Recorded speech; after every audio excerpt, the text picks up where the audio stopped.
லக்ஷ்மீநாதசமாரம்பாம் நித்யானந்தேஸ்வரி மத்யமாம் அஸ்மதாச்சார்யபர்யந்தாம் வந்தே குரு பரம்பராம். உங்கள் அனைவரையும் வணங்கி வரவேற்கின்றேன்.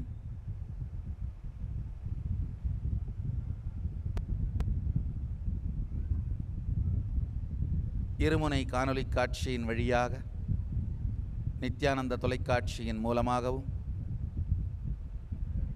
டியூன் 6, ஷாலினி, லோட்டஸ் தொலைக்காட்சி, அருணை தொலைக்காட்சி வழியாகவும் அமர்ந்திருக்கும் அன்பர்களையும், இங்கு நித்யானந்த பீடம் திருவண்ணாமலை ஆதீனத்தில் குவிந்திருக்கும் பக்தர்களையும் உங்கள் அனைவரையும் வணங்கி வரவேற்கின்றேன்.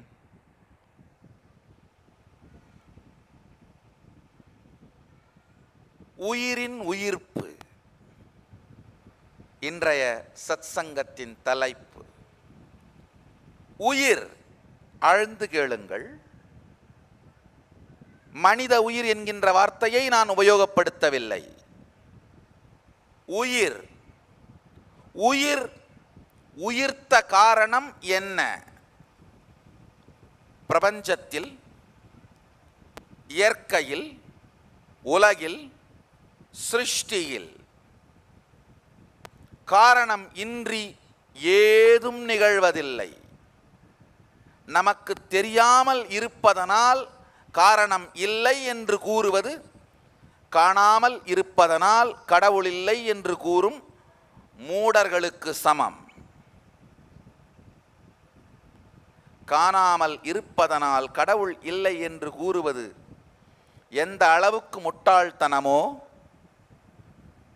அதே அளவுக்கு முட்டாள்தனம் காரணம் தெரியாததனால் காரணம் இல்லை என்று கூறுவது.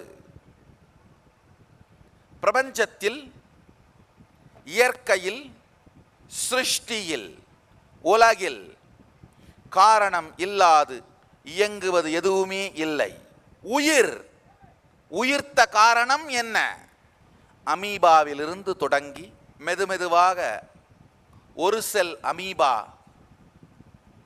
இரண்டாய் பிளந்து 2, 3 மலர்ந்து அமீபாவிலிருந்து மீன் வரை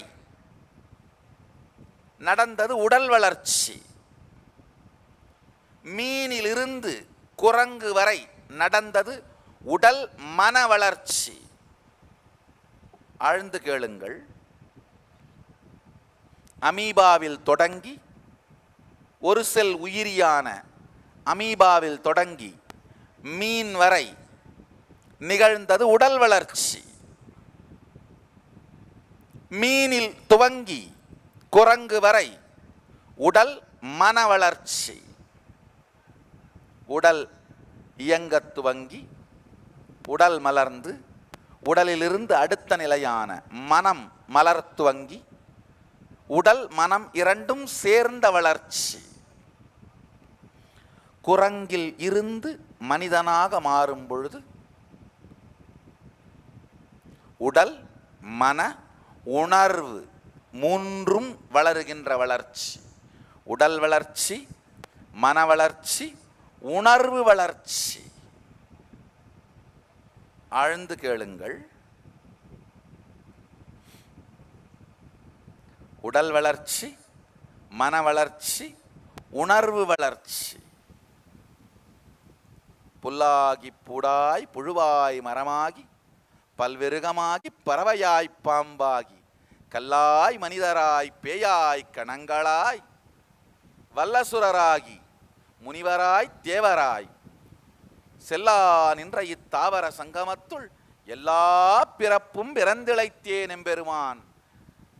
மணிவாசகப் பெருமான் திருவாசகத்திலே பெருமானை நோக்கி முறையிடுகின்றார்.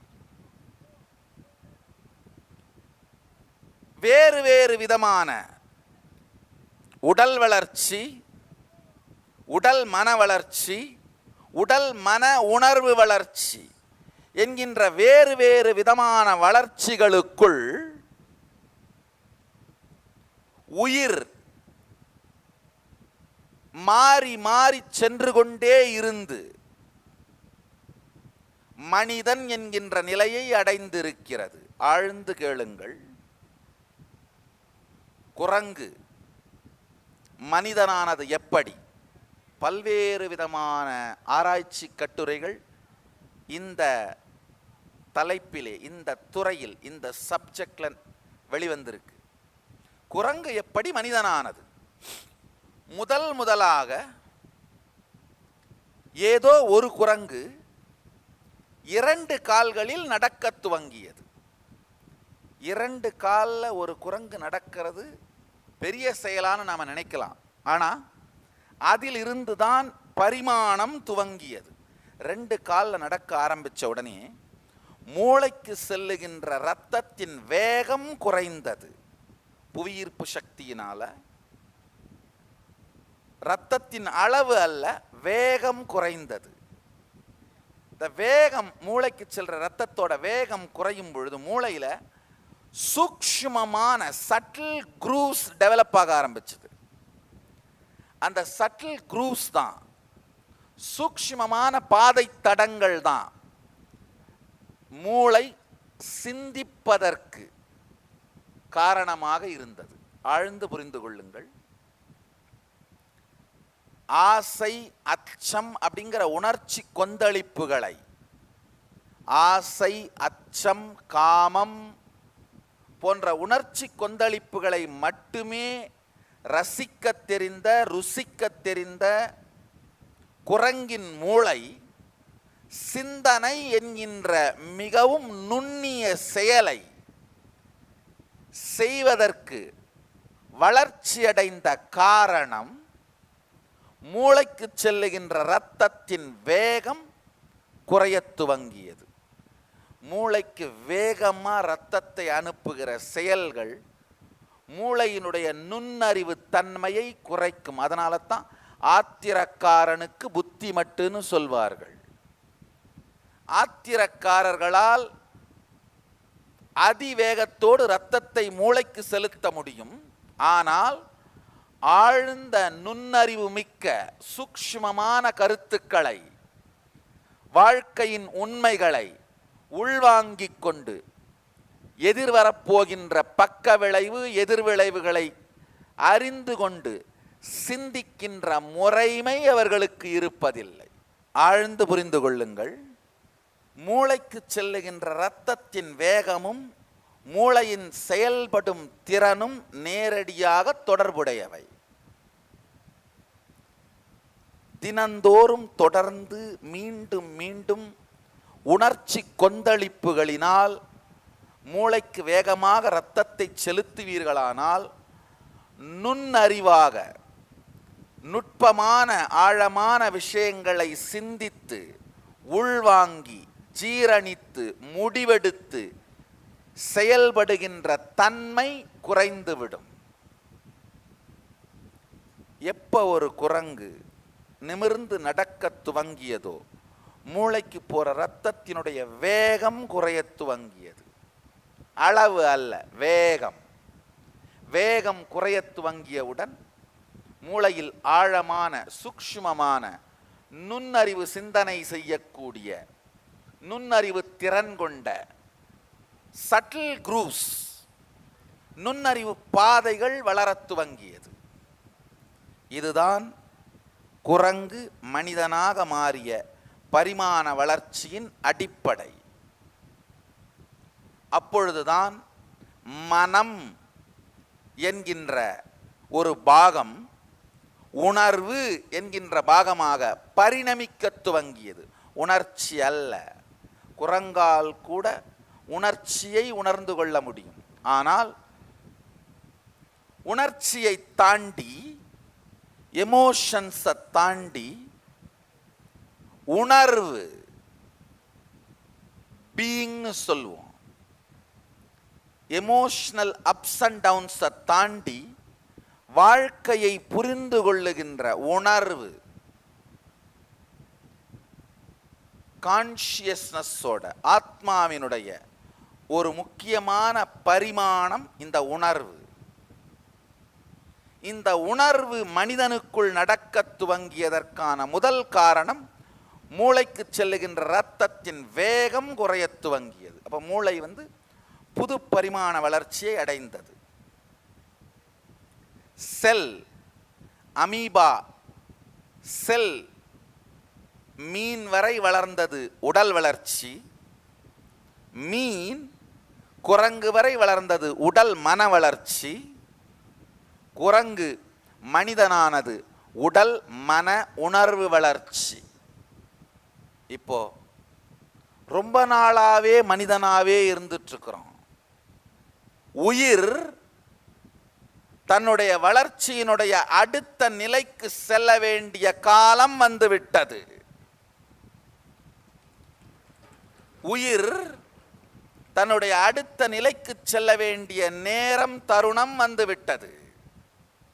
செல்லில் இருந்து, அமீபா செல்லில் இருந்து மீன் வரை உடல் வளர்ச்சி, மீனிலிருந்து குரங்கு வரை உடல் மன வளர்ச்சி, குரங்கிலிருந்து மனிதன் வரை உடல் மன உணர்வு வளர்ச்சி. இப்பொழுது மனிதனிலிருந்து இறை நிலைக்கு நடக்க வேண்டிய ஆன்ம வளர்ச்சி, ஆன்ம சக்தி வளர்ச்சி நடைபெற வேண்டிய காலம் வந்துவிட்டது. நடைபெற வேண்டிய நேரம் வந்துவிட்டது. ஆழ்ந்து புரிந்து கொள்ளுங்கள்.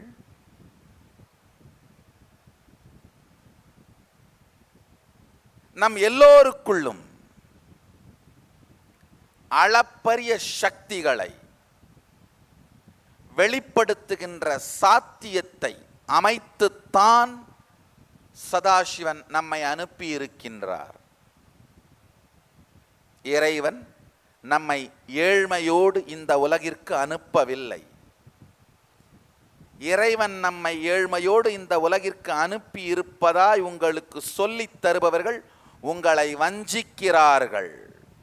இறைவன் உங்களோடு உங்களுக்குள் பொதித்து வைத்து அனுப்பியிருக்கும் பொக்கிஷங்களை, மிகப்பெரிய ஆன்மீக சக்திகளை உங்களுக்கு காட்டி நீங்கள் அதில் மலர்ந்து மேம்பட்ட நிலையை அடைவதற்கு வழிகாட்ட தெரியாத மூட பிண்டங்கள், அப்படியெல்லாம் இறைவன் உங்களுக்கு கொடுத்து விடவில்லை என்று உங்களை நம்ப வைத்து மனிதர்களை மனித நிலையை கூட வாழாமல் மிருக நிலைக்கு தள்ளி உயிரின் உயிர்ப்பு அடுத்த நிலைக்கு செல்லாமல் கீழ்நிலைக்கு செல்லுவதற்கு காரணமாக இருக்கின்றவர்கள்தான் உங்களின் சாத்தியத்தை, உங்களுடைய சாத்தியக்கூறுகளை நீங்கள் தெரிந்து கொள்ள விடாமலேயே உங்களை மழுங்கடிக்கிறார்கள். வேற ஒண்ணும் இல்லைங்க, நேரடியா சொல்றேன். சாராயமும் டிவி சீரியலும் தான் உங்களுடைய அத்துணை தரித்திரத்திற்கும் காரணம். ஆண்களுக்கு குடியும் பெண்களுக்கு டிவி சீரியலும். ஒருவேளை இந்த ஸ்டேட்மெண்ட் 4-5 வருஷத்துக்கு முன்னாடி உண்மையா இருந்திருக்கலாம். இப்ப 2 பக்கமும் சேர்ந்தே குடிக்கிறார்கள்.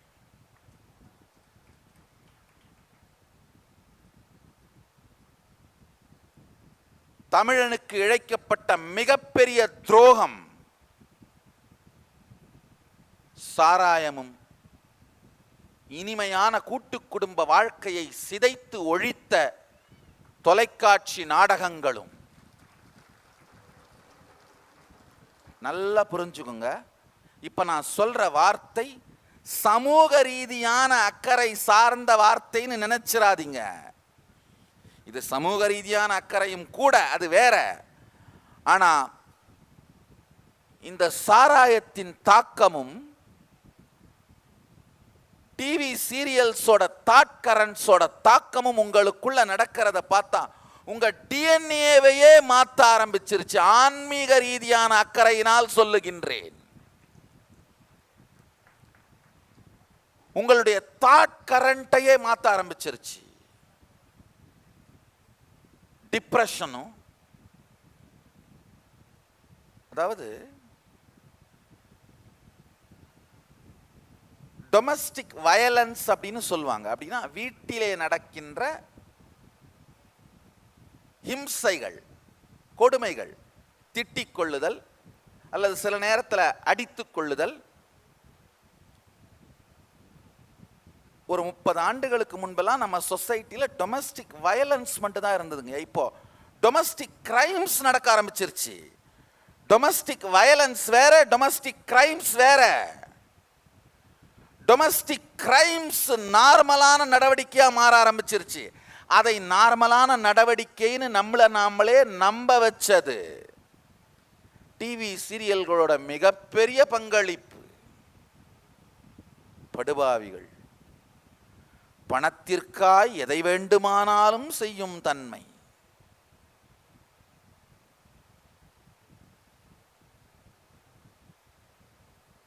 உங்களுடைய டிஎன்ஏவையே மாற்ற ஆரம்பிச்சிருச்சு இந்த டிப்ரெசிங்கான கிரிமினல் தாட் கரண்ட்ஸ்.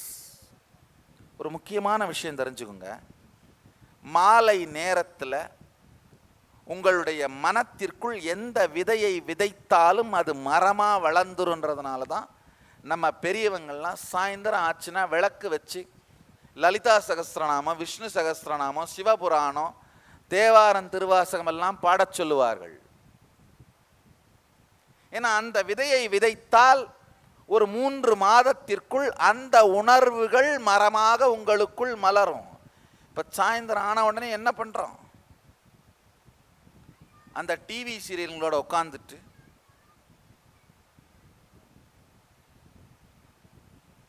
அதில் இருக்கிற வன்மம்,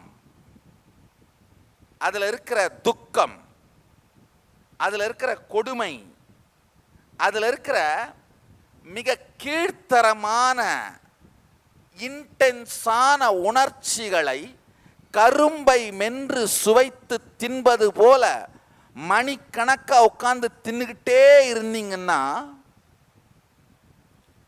எதை ரசிக்கிறீர்களோ, எதை ருசிக்கிறீர்களோ அதுவாகவே நீங்கள் மாறுகிறீர்கள். இது உங்களுக்கு கொடுக்கப்படுகின்ற எச்சரிக்கை. புரிந்து கொள்ளுங்கள். எதை ரசிக்கிறீர்களோ, எதை ருசிக்கிறீர்களோ அதுவாகவே நீங்கள் மாறுகிறீர்கள். தொடர்ந்து இந்த மன அமைப்புகளையும் எண்ண ஓட்டங்களையும் கரும்பை தின்பது போலே ருசித்து ருசித்து ரசித்து ரசித்து தின்று கொண்டிருந்தால் இயற்கையிலேயே அதுதான் உங்கள் வாழ்க்கையினுடைய பாகமாக வெளிப்படும். அப்பெல்லாம் 30 வருஷத்துக்கு முன்னாடி அலுவலகத்திலிருந்து வீட்டுக்காரர் நேரத்துக்கு வீட்டுக்கு வரலன்னா மனைவிக்கு விபத்து நடந்துருச்சோ ஆபத்தோன்ற பயம் வரும். இப்பெல்லாம் வீட்டுக்கு ஒரு 10 நிமிஷம் லேட்டாக வந்தால் எங்கே போயிருக்கானோன்னு சந்தேகம் வருது. பயத்தை சந்தேகமாக மாற்றியது தான் உங்கள் தொலைக்காட்சி நாடகங்கள் உங்களுக்கு கொடுத்த வாழ்க்கை பரிசு.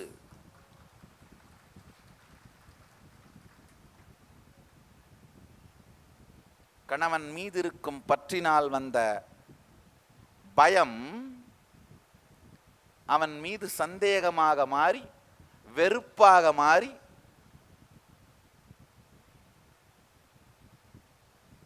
வெடிப்பதற்கு ஒருத்தருமே காத்துட்டு இருக்கிறோம்.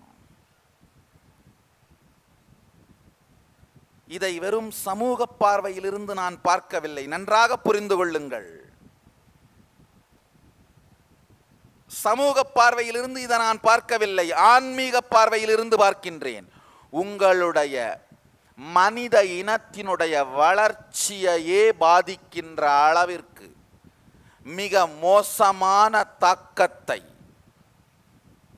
குடியும் தொலைக்காட்சி நாடகங்களும் உங்களுக்குள் செய்ய துவங்கிவிட்டன.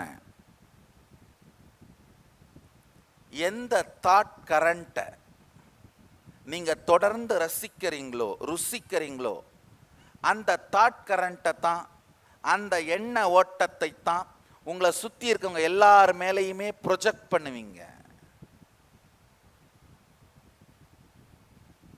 உங்களை சுற்றி இருக்கிற எல்லார் மேலேயுமே செலுத்தி பார்ப்பீர்கள். ஆழ்ந்து புரிஞ்சுக்கோங்க.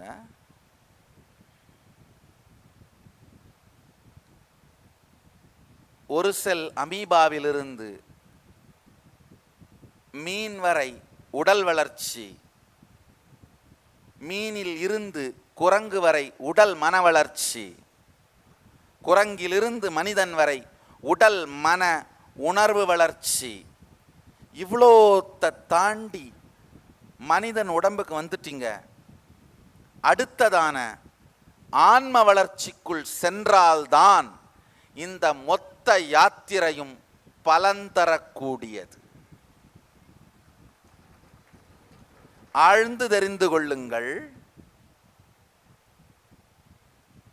அடுத்ததாக மனிதன் என்கின்ற நிலையிலிருந்து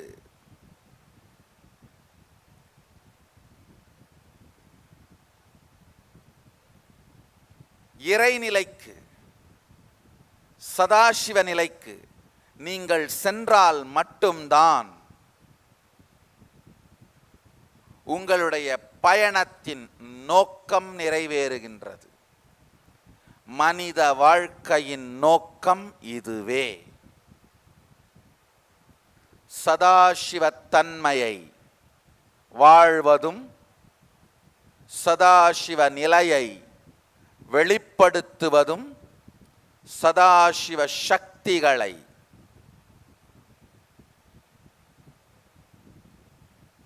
வாழ்ந்து வெளிப்படுத்துவதும், சதாசிவ நிலையை வாழ்தலும் சதாசிவத்துவத்தை வெளிப்படுத்தலும் சதாசிவனின் சக்திகளை வாழ்தலும். ஆழ்ந்து தெரிந்து கொள்ளுங்கள். நிர்விகல்ப நிலையில் சஞ்சலம் இல்லாது எதனாலும் அசைக்க முடியாத ஸ்திரத்தன்மையோடு அத்வைத நிலையில் இருத்தல் சதாசிவனின் நிலை. அன்கிளச்சிங் மூலமா கம்ப்ளீஷன், பூரணத்துவ தியானத்தின் மூலமாக அந்த நிலை அடையப்படுகிறது. இன்னைக்கு உங்களுக்கு அளிக்கப்பட்ட அந்த பூரணத்துவ தியானத்தை தினந்தோறும் இரவு உறங்குவதற்கு முன்பாக 21 நிமிடங்களாவது செய்யுங்கள்.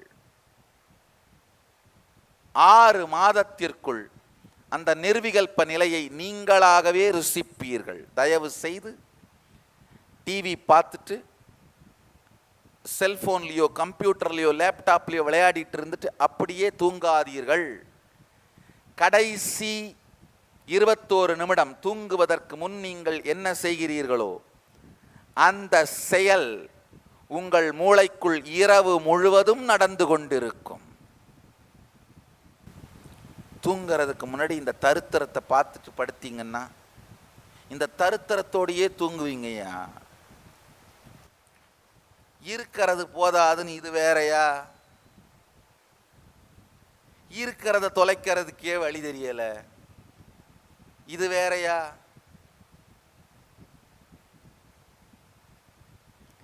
உறங்குவதற்கு 21 நிமிடங்களுக்கு முன்பாக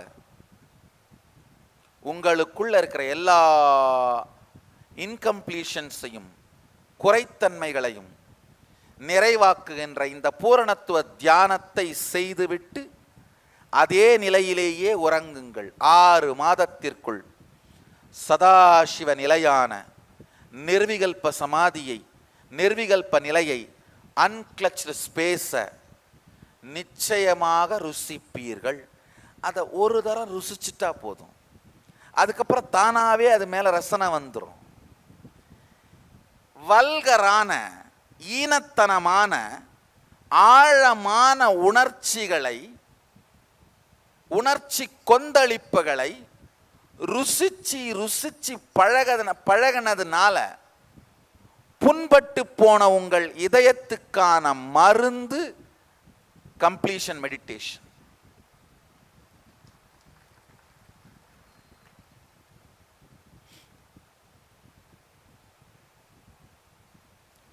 அதாவதுங்கய்யா, சீப்பான தரம் தாழ்ந்த உணர்ச்சிகளை உங்களை ருசிக்க வைப்பதன் மூலமாக உங்களுடைய ரசனை மற்றும் உங்கள் வாழ்க்கையின் போக்கு, இந்த ரெண்டையுமே அழிக்கின்ற செயல்களை கொடூரமாக சில ஊடகங்கள் செய்து கொண்டே இருக்கின்றது. மிக கொடூரமாக. சில நாட்களுக்கு முன்னாடி, எனக்கு பார்க்கறதுக்கு டைம் இல்லை, நல்ல வேளை நான் தப்பிச்சிட்டேன். ஆனால் என்னுடைய பக்தர்கள் வந்து அதை எனக்கு காட்டி, நீங்கள் தெரிஞ்சுட்டே ஆகணும் சாமின்னு கொடுத்ததுனால பார்த்தேன். ஒரு நிகழ்ச்சியில் யாரோ ஒரு பெண்ணை விட்டு, எனக்கு கணவனாக வரப்போகிறவர் ஹெலிகாப்டரில் வரணும்னு ஒரு நிகழ்ச்சி. உண்மையிலேயே அதை பார்த்த பிறகு நான் சில ஆராய்ச்சிகளை பண்ணேன். உண்மையிலேயே சமுதாயம் இந்த அளவுக்கு மோசமாக போயிருச்சானா? அப்படிலாம் ஆகலைங்கய்யா.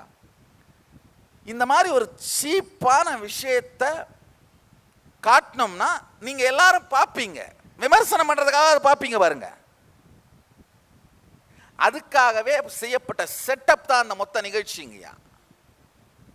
அதாவது இது உங்கள் மீதும் இளைய தலைமுறை மீதும் ஏற்படுத்துகிற தாக்கத்தை பற்றி கவலைப்படாமல் டிஆர்பிங்கிற ஒரே விஷயத்துக்காக என்ன வேசித்தனத்தை வேண்டுமானாலும் செய்வோம். ஆனால் இந்த தாட் கரண்ட் எல்லாம் உள்வாங்கிறதுனால அழிவது நீங்கள் தான். தயவு செய்து இன்டலெக்சுவல் டெரரிசம், கருத்து சுதந்திரம் என்பதன் பெயராலே உங்கள் மீது நடத்தப்படும் தீவிரவாத தாக்குதலில் இருந்து உங்களை நீங்களே காப்பாற்றிக் கொள்ளுங்கள்.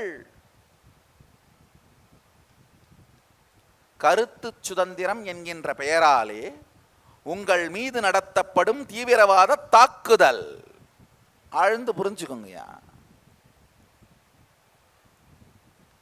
என்ன மாதிரியான எண்ண ஓட்டத்தை, மன அமைப்பை நீங்கள் ரசிக்கிறீர்கள், நீங்கள் ருசிக்கிறீர்கள் என்பது மிகவும் முக்கியம்.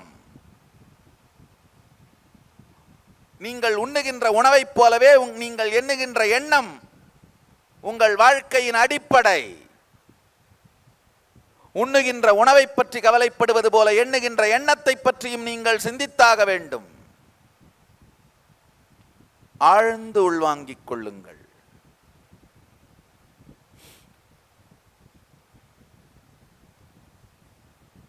பல ஆயிரம் ஜென்மங்களுக்கு பிறகுதான்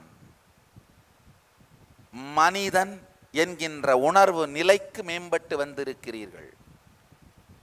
இந்த நிலையிலிருந்து பிஹெச்டி வரைக்கும் படிச்சிட்டிங்கன்னா அதுக்கேற்ற மாதிரி ஒரு வேலைக்கு போனா தாங்க அந்த படிப்புக்கு அர்த்தம். பிஹெச்டி வரைக்கும் படித்து முடிச்சுட்டு திடீர்னு வாழ்க்கையில் திரும்ப 1ஆம் கிளாஸ்லேருந்து ஆரம்பிக்கணும்னா, இல்லை வாழ்க்கையை வீணாக்கிட்டு இருந்தீங்கன்னா, நீங்கள் இத்தனை ஆண்டுகள் கஷ்டப்பட்டு செய்த செயலுக்கு அர்த்தமில்லாமல் போகிறது. அதே மாதிரி தான் மனிதன் அப்படிங்கிற ஒரு உணர்வு வளர்ச்சி பல ஜென்மங்களாக நீங்கள் கஷ்டப்பட்டு அடைந்த வளர்ச்சி. அதிலிருந்து இறைநிலைக்கு சென்றால் மட்டும்தான், அதிலிருந்து இறைநிலைக்கு சென்றால் மட்டும்தான் நீங்கள் பட்ட எல்லா கஷ்டங்கள், எல்லா அனுபவத்தின் வளர்ச்சிகள், எல்லா பரிமாணங்கள், இவை அனைத்திற்கும் பலன் மனிதன் உணர்வு வரை வந்த நீங்கள் இறை உணர்விற்கு செல்வதுதான். இறை உணர்விற்கு செல்ல மறந்தால், மறுத்தால் உங்கள் வாழ்க்கையின் நோக்கமே வீணானது. உயிரின் உயிர்ப்பு உங்களுக்குள் நிகழாமல் போய்விடுகின்றது. எப்போ மனித உணர்வை அடைந்து விட்டீர்களோ, உயிரின் உயிர்ப்பு நிகழ்வதற்கான சாத்திய கூறு உங்களுக்குள் மலர்ந்து விட்டது. உயிரின் உயிர்ப்பு நிகழ்வதற்கான சாத்திய கூறு உங்கள் எல்லோருக்குள்ளும் மலர்ந்து விட்டது.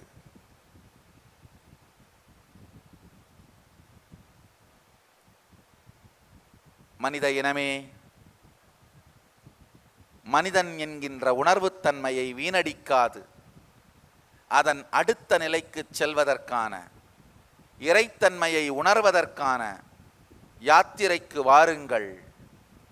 மனித இனமே, இருகரம் நீட்டி அழைக்கின்றேன், வாருங்கள், இறைநிலை பயணத்திற்குள் நுழைவோம். உணர்வால் மனித நிலையை அடைந்த பிறகு இறைநிலையை நோக்கி இயங்காமல் இருப்பது வாழ்க்கையை வீணடிப்பதற்கு சமம். நல்லதோர் வீணை செய்தே அதை நலங்கெட புழுதியில் எறிவதுண்டோ? நல்லதோர் மனித உணர்வு செய்தே அதை ஞான நிலை அடையாமல் வீணாய் அழிப்பதுண்டோ? வாருங்கள், தியானத்தின் மூலம் சதாசிவ நிலையை அடைந்து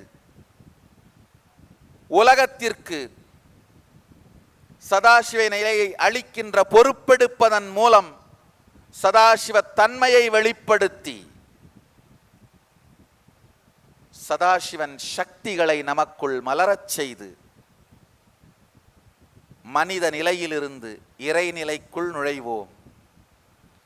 ஏதோ ஒரு கருத்தையோ கொள்கையையோ நிரூபிக்கப்படாத வார்த்தைகளையோ நான் உங்களோடு பகிர்ந்து கொள்வதற்காக உங்களை அழைக்கவில்லை. ஏற்கனவே ஆயிரம் ஆண்டுகளாக நம் நாட்டில் இருந்து வந்த மிகப்பெரிய ஆகமம் என்கின்ற சதாசிவனே அருளிய அறிவியலை என் வாழ்க்கையில் அனுபவித்து உணர்ந்திருக்கின்றேன். சாஸ்திர பிரமாணமாக வேத ஆகமங்களில் சொல்லியதை ஆப்த பிரமாணமாக மிகப்பெரிய ஞானிகள், ரிஷிகள், சித்தர்கள்,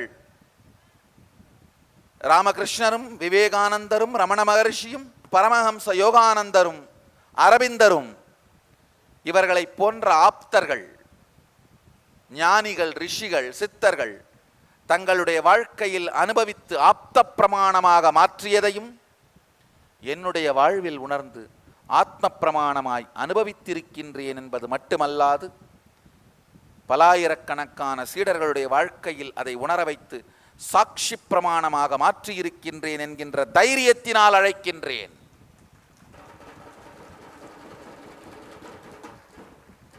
ஆழ்ந்து தெரிந்து கொள்ளுங்கள் மக்களே, மனித இனமே,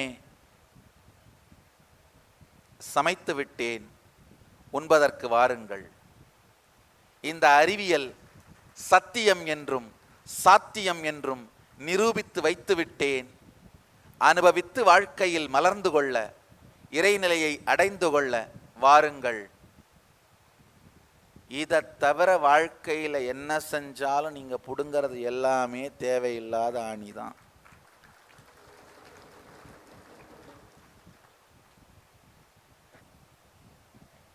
கொஞ்சம் கேஷுவலா சொல்லிட்டேன், ஆனா அதுதான் உண்மை.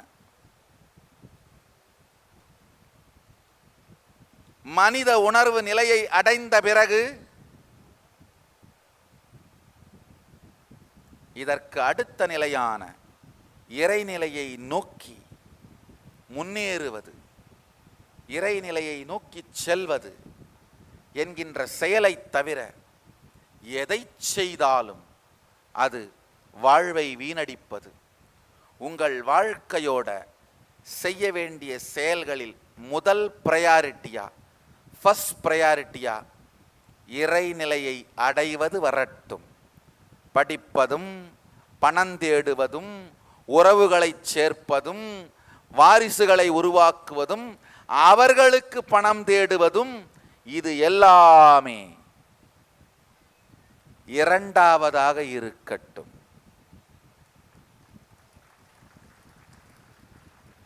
மனித உணர்வை அடைந்துவிட்ட உங்கள் எல்லோருக்கும் சதாசிவ தன்மையை, இறை நிலையை அடைவதுதான் முதல் நோக்கமாய் ஃபர்ஸ்ட் ப்ரையாரிட்டியா இருக்கணும். சில பேருக்கு, சில புத்திசாலிகளுக்கு அது மட்டும்தான் ஒன்லி ப்ரையாரிட்டியா மாறிடும். சரி, அந்த அளவுக்கு நமக்கு புத்தி இல்லைன்னா கூட பரவாயில்ல, ஃபர்ஸ்ட் ப்ரையாரிட்டியாவது இருக்கட்டும். இது மட்டுமே ஒன்லி ப்ரையாரிட்டியாக மாறினவர்கள் தான் வாழ்க்கையில் வெற்றியடைந்த ஞானிகளும் சித்தர்களும் யோகிகளும். அட்லீஸ்ட் இது ஃபர்ஸ்ட் ப்ரையாரிட்டியாவது வச்சிருந்தோம்னா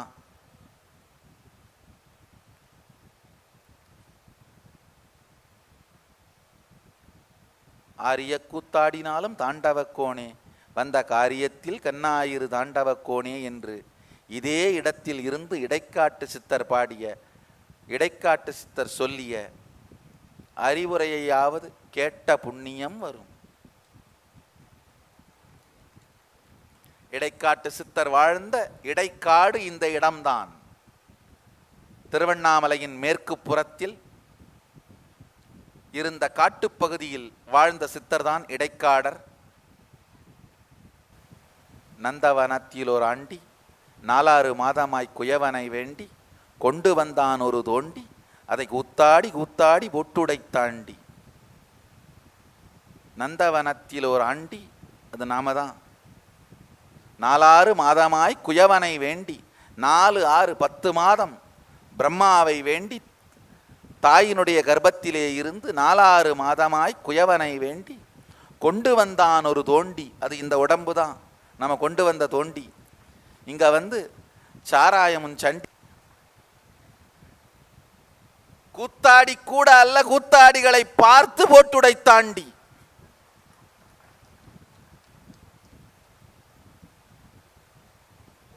எத்தனையோ பாடுபட்டு மனித உணர்வு என்னும் நிலையை அடைந்திருக்கின்றோம். இந்த நிலையிலிருந்து இறைநிலைக்கு செல்வதுதான் உங்கள் வாழ்க்கையின் முதல் குறிக்கோளாய் இருக்க வேண்டும். இதை உங்கள் முதல் குறிக்கோளாய் மாற்றுங்கள். இதை முதல் குறிக்கோளாய் மாற்றுபவர்களுக்கு எல்லா அடிப்படை வசதிகளையும் செய்து கொடுத்து இந்த குறிக்கோளை நீங்கள் அடைவதற்கான இலவசமான நிகழ்ச்சி தான் இந்த மே 13ஆம் தேதி ஆரம்பிக்க இருக்கின்ற சதாசிவத்துவம் எனும் நிகழ்ச்சி. பெங்களூரு ஆதீனத்தில் மனிதர்கள் இறைத்தன்மை அடைவதற்கான அனுபூதி அறிவியலான ஆகமம் சார்ந்து இயங்கிக் கொண்டிருக்கின்ற மிகப்பெரிய ஆன்மீக சோதனை கூடம், பரிசோதனை கூடம், வெற்றி அடைந்து விட்ட ஆன்மீக பரிசோதனை கூடம் பெங்களூரு ஆதீனம். வந்திருந்து இந்த ஆகமம் எனும் அறிவியல் ஆழ்ந்து புரிஞ்சுக்கோங்க. ஆகமம் அப்படின்னா என்னன்னா,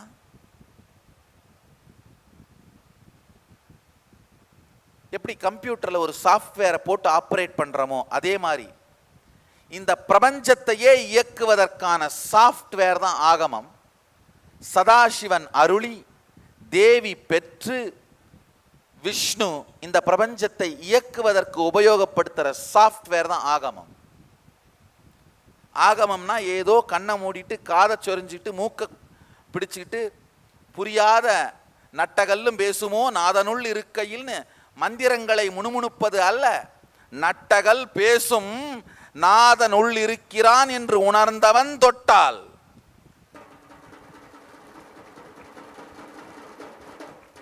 ஆகமம் ஒரு அறிவியல். உலகத்தை பிரபஞ்சத்தையே இயக்கிற சாஃப்ட்வேர் தான் ஆகமம். அதோட அப்டேட்டட் வெர்ஷன்ஸ் தான் அவதார புருஷர்கள். இந்த செல்போன்ல வருது இல்லையா, your iPhone or iPad need to be updated, updates, waiting for updates, இல்ல மெசேஜ் வரும், update now, remind me in the night, update later னு வரும். அந்த மாதிரி மெசேஜ் தான் குரு உங்கள் வாழ்க்கையில் தோன்றுவது. வந்து தீட்சை எடுத்துக்கோ, இல்லை அடுத்த பௌர்ணமி ஜூன் 8ஆம் தேதி கல்பத்தருக்கு வா, இல்லை மே 13ஆம் தேதி சதாசிவத்துக்கு வா. நீங்கள் எந்த மெசேஜை ப்ரெஸ் பண்ணுறீங்கன்றது உங்கள் பொறுப்பு. அப்டேட்டட் சாஃப்ட்வேர் அப்டேட்டுக்காக வர ரெக்வெஸ்ட் தான் உங்கள் வாழ்க்கையில் குரு தோன்றுவது. ஒரு அவதார புருஷன் தோன்றுவது. நீங்கள் நவ் அப்டேட் நவ்னு ப்ரெஸ் பண்ண போகிறீங்களா, இல்லை ரிமைண்ட் மீ லேட்டர்னு ப்ரெஸ் பண்ண போகிறீங்களா, இல்லை நாட் நவ்னு ப்ரெஸ் பண்ண போகிறீங்களான்றது உங்கள் முடிவு தான். விண்டோஸ் 1லேருந்து விண்டோஸ் 2, 3, 4, 5, 6, 7, 8ன்னு உங்களை அப்டேட் பண்ணிக்கிறது உங்களுடைய பொறுப்பு. அப்டேட் பண்ணிக்கிட்டா வாழ்க்கையினுடைய பல்வேறு சாத்திய பரிமாணங்கள், சாத்திய கூறுகள் சத்தியமாகும். நான் விண்டோஸ் 10 கூட இல்லை, டோர். ஆழ்ந்து தெரிந்து கொள்ளுங்கள், உங்களுடைய உணர்வை குரங்கிலிருந்து மனிதனாகி ஆகியிருக்கின்ற உணர்வு வளர்ச்சி, உடல் மன உணர்வு வளர்ச்சியை அடுத்த நிலைக்கு கொண்டு செல்ல வேண்டிய நேரம் வந்துவிட்டது. கடந்த 200 ஆண்டுகளாகவே இந்த பெருமுயற்சியை, மனித இனத்தை அடுத்த நிலை ஆன்ம வளர்ச்சிக்குள் தள்ள வேண்டிய பொறுப்பை, இந்த செயலை கடந்த 200 ஆண்டுகளாகவே மிகப்பெரிய ஞானியர் கூட்டம் பூமியில் முயற்சி செய்து கொண்டே இருந்தது. ராமகிருஷ்ணரில் துவங்கி விவேகானந்தர், பரமஹம்ச யோகானந்தர், ரமண மகர்ஷி, அரவிந்தர், மகர்ஷி மகேஷ் யோகி, பிரபுபாதா, ஆனந்தமயி, பல்வேறு ஞானியர், சித்தர்கள், யோகிகள் பல்வேறு முயற்சிகளின் மூலமாக மனித இனத்தை அடுத்த நிலை சக்திக்குள், ஆன்ம வளர்ச்சிக்குள் தள்ளுவதற்கான, கொண்டு செல்வதற்கான, புஷ் பண்றதுக்கான முயற்சிகளை எடுத்து கொண்டிருந்தார்கள். அரவிந்தர் அலறி துடித்து முயன்றதையும், விவேகானந்தர் வேண்டியதையும், யோகானந்தர் ஏங்கியதையும், எல்லோரும் செய்த பெருமுயற்சியும் சதாசிவன் அருளாலே இன்று நிஜமாக நிகழ்ந்திருக்கின்றது. மனிதன் ஞான நிலையை மட்டுமல்ல, ஞான சக்திகளையும் வெளிப்படுத்தி அதை வாழ்க்கையின் பாகமாக மாற்றி வாழுதல், சதாசிவத்துவ நிலையை வெறும் உணர்வால் மட்டும் அடைவது அல்ல, அனுபூதியாக மட்டும் வெளிப்படுத்துவது அல்ல, சக்திகளாக வாழ்வது. நீங்கள் இன்று பார்த்த 3வது கண் சார்ந்த சக்திகள் மேஜிக்கோ, மாயமோ, மந்திரமோ இல்லை, மூடு மந்திரம் இல்லை, முட்டாள்தனம் இல்லை, ஏமாற்று வித்தை இல்லை, ஜால வித்தை இல்லை, குரளி வித்தை இல்லை. அவை எல்லாமே சதாசிவன் நமக்கு அருளிய மனித இனத்தின் அடுத்த மறுமலர்ச்சி சாத்தியமான ஆகமம் எனும் அறிவியல். ஆகமம் எனும் அறிவியல். இந்த அறிவியலை உங்கள் வாழ்க்கையில் உள்வாங்கி நீங்கள் அதை மலர்த்தி கொண்டு மனித நிலையிலிருந்து சதாசிவத்துவ நிலைக்கு சென்று சதாசிவனின் நிலையான நிர்விகல்ப சமாதி நிலையில், அத்வைத நிலையில் நிலை பெற்று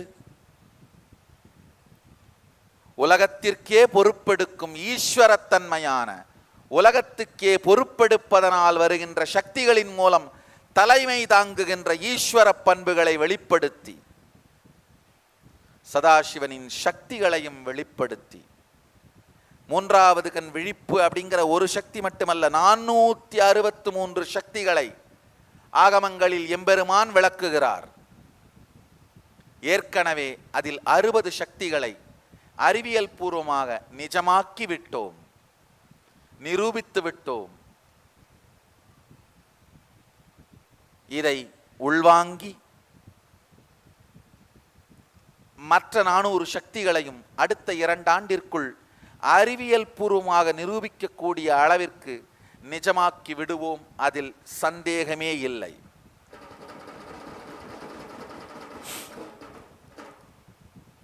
மனித இனமே, வள்ளலார் கடைவிரித்த பொழுது கொள்ளாது மறத்து மருந்து மருந்து மறுத்து மறந்ததும் மறுத்ததும் செய்து அவர் கடைவிரித்தேன் கொள்வாரில்லை கட்டிவிட்டேன் என்று புலம்பவிட்டு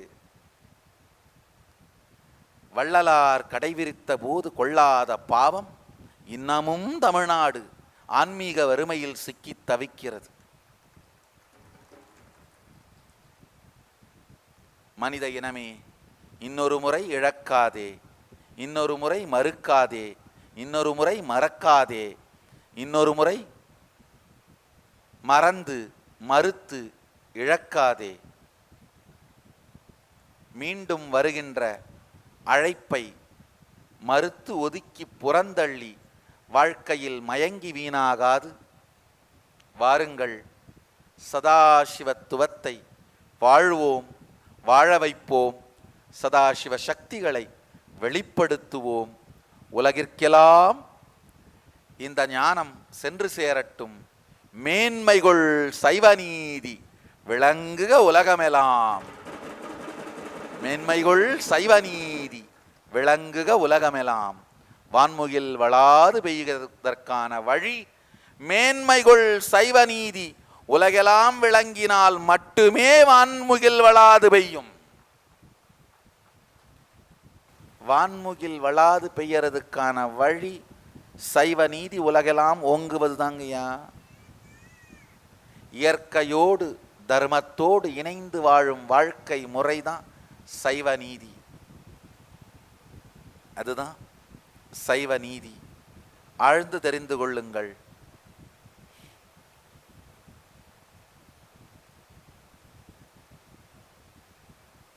மே 13 துவங்குகின்ற இந்த ஆதீனவாசி பயிற்றுவிப்பு நிகழ்ச்சி, சதாசிவத்துவம் நிகழ்ச்சி உங்களை மனித உணர்வு எனும் நிலையிலிருந்து இறைநிலைக்கு கொண்டு செல்லுகின்ற ஞான பரிமாணத்தை உங்களுக்குள் நிகழ்த்துகின்ற ஞான ரசவாத நிகழ்ச்சி. ஞான ரசவாத நிகழ்ச்சி. வாருங்கள், வாழ்க்கையை மலர்த்தி கொள்ளுங்கள். எதற்காக ராமகிருஷ்ணர் முயன்றாரோ, விவேகானந்தர் முயன்றாரோ, ரமண மகர்ஷி முயன்றாரோ, அரவிந்தர் முயன்றாரோ, ஆயிரக்கணக்கான சித்தர்களும் ஞானிகளும் முயன்றார்களோ, அந்த அறிவியல் வெற்றிகரமாக இங்கு நடந்துவிட்டு இருக்கின்றது. நித்யானந்த பீடத்தில் நிறைவேறி இருக்கின்றது. சமைத்து விட்டேன், சாப்பிட வாருங்கள். அறிவியல் தயாராயிருக்கிறது, அனுபவிக்க வாருங்கள். இன்று தீட்சை எடுத்துக்கொள்ளும் எல்லோரும் தினந்தோறும் இரவு உறங்கும் முன் 21 நிமிடமாவது பூரணத்துவ தியானத்தை செய்யுங்கள். இப்பொழுது உங்களுக்கு அளிக்கப்பட போகின்ற சமய தீட்சை காமிக ஆகமத்தில் நம்முடைய 3வது கண்ணை விழிப்படையச் செய்வதற்கான தீட்சையாக இந்த சமய தீட்சையை சதாசிவன் அருளியிருக்கின்றார். சிவதீட்சையின் முதல் நிலை. சிவதீட்சை பல்வேறு நிலை உண்டு. சமய தீட்சை, விசேஷ தீட்சை என்று பல்வேறு தீட்சைகள் உண்டு. அதில் முதல் நிலையான சமய தீட்சை உங்கள் 3வது கண்ணை விழிப்படையச் செய்வதற்கான தீட்சை. நீங்கள் நினைத்ததையெல்லாம் நிஜமாக்குகின்ற கல்பதரு சக்தியை உங்களுக்குள் உருவாக்கும் தீட்சை. நேரம் கிடைக்கும் பொழுதெல்லாம் இந்த மந்திரத்தை ரசித்து ருசித்து கொண்டே இருங்கள். ஜபியுங்கள்னு நான் சொல்லலை. ஜபம் பண்ணுன்னு சொன்னால் அது ஏதோ ஒரு வேலை மாதிரி ஆயிரும். மனதிற்குள் இதை ரசித்து ருசித்து கொண்டே இருங்கள். உங்களுடைய மனம் கவர்ந்த ஒருவருடைய பெயரை நீங்க ஜெபிப்பீங்களா? கிடையாது. உங்களை அறியாமலே உங்க மனம் அவருடைய பெயரையும் வடிவத்தையும் ரசித்து கொண்டிருக்கும், ருசித்து கொண்டிருக்கும். அதே போல இந்த மந்திரத்தை, சமய தீட்சை மந்திரத்தை, சிவதீட்சையில் நீங்கள் பெறும் இந்த மந்திரத்தை உங்கள் மனமும் இதயமும் உணர்வும் ரசித்து கொண்டே ருசித்து கொண்டே இருக்கட்டும். இதன் மூலம் சதாசிவத்துவம் உங்கள் எல்லோருக்குள்ளும் மலரும். சதாசிவனின் நிலையும் சதாசிவனின் சக்திகளும் உங்களுக்குள் மலர்ந்து சதாசிவ தன்மையை அடைவீர்களாக. மீண்டும் ஒரு முறை அழைக்கின்றேன். மனித இனமே, ஆகமம் எனும் அறிவியல் கலியுகத்திற்கு தேவையான முறையில் நிரூபிக்கப்பட்ட நிலையில் தயாராக இருக்கிறது. வா, வந்து அமீபா செல்லிலிருந்து மீன் வரை நடந்த உடல் வளர்ச்சி, மீனில் இருந்து குரங்கு வரை நடந்த உடல் மன வளர்ச்சி, குரங்கிலிருந்து மனிதன் வரை நடந்த உடல் மன உணர்வு வளர்ச்சி, இந்த வளர்ச்சியின் அடுத்த நிலையான ஆன்ம வளர்ச்சிக்குள் நுழைவோம். வாழ்க்கையின் நோக்கத்தை நிறைவேற்றுவோம். நல்லா புரிஞ்சுக்குங்க.